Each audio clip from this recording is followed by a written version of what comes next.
大家好，又係我大師啊！今日我會一次過教你整做點心必備嘅3種油，分別咧係豬油、蔥油同埋蒜油。而呢一條片呢，我就會教你炸蒜油。喺我之後嘅影片呢，都會成日用到。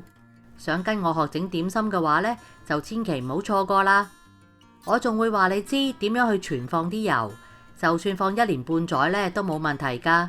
咁就可以整定啲擺喺屋企，平時煮餸同埋整點心都可以用啦。睇片之前記得要訂閱，仲要撳埋旁邊嘅鐘仔，咁樣你先唔會錯過我最新嘅資訊㗎。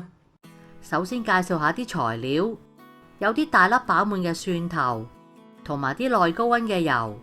我今次咧就揀咗用葵花籽油，用啲平平地嘅油咧就得啦，因為點都會俾啲蒜頭冚晒啲味。啲蒜頭咧唔使洗，去咗層衣，剁碎咗之後咧就用得啦。每100克嘅蒜頭就要用到200克嘅油去炸。另外仲要準備多100克嘅凍油，等炸完之後咧即刻用嚟降溫。你第一次試做咧就唔好整太多啦，掌握咗個技巧先。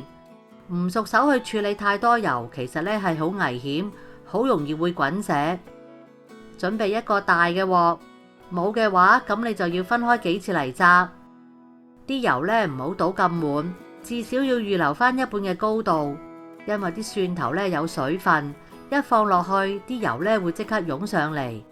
仲有千祈唔好用直身嘅煲，因為啲油咧會湧得仲快。為咗安全起見，擺定啲凍油咧喺側邊，可以隨時幫佢降溫。用大火燒熱啲油至到160度，有溫度計咧就最好啦。冇嘅話，你可以攞對筷子嚟到試，見到筷子旁邊有氣泡咧，就即係得啦。分批放啲蒜蓉落去，頭幾次咧唔好落咁多，因為一開始咧啲油會湧得好犀利。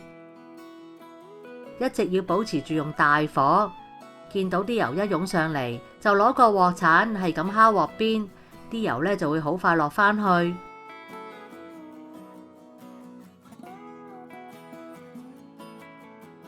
如果都係唔得嘅話咧，先至倒1殼凍油落去，幫佢降溫。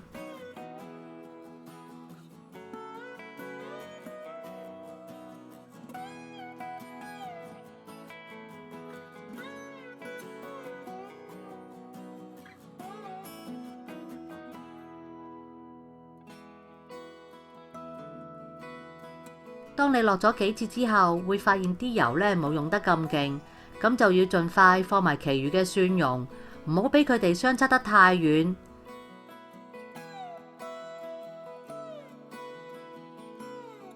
一日見到有好多泡，你都要繼續攪住，唔好俾佢黐底，貼住個鑊底嚟到推，中間、左邊，翻中間，再到右邊，仲要記得唔好漏咗啲邊位喎。因為一黐底咧就會有燶味，成兜油咧都唔要得噶啦。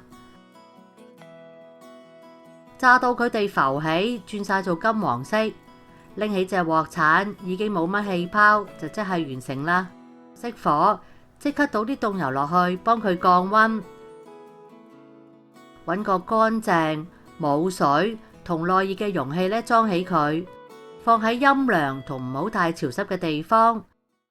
用嗰陣呢，就匙羹要乾爽，咁樣放1年半載咧都唔會變壞。如果你放咗一段時間之後，啲油開始混濁，咁即係炸得唔夠透，仲有水滲出嚟。如果你炸得透嘅話，啲蒜頭咧就算放幾耐都仲係會脆噶。如果你想睇埋另外嗰2條片嘅話呢，可以喺片尾或者下邊影片資訊嗰度揾得到。如果中意我嘅影片，就記得俾個 like 同埋訂閱我嘅頻道啦。你亦都可以撳埋旁邊嘅鐘仔，就會收到我嘅最新影片通知。如果有問題想問嘅話，歡迎喺下面留個 comment，我會盡快覆你哋噶啦。下次再見啦，拜拜。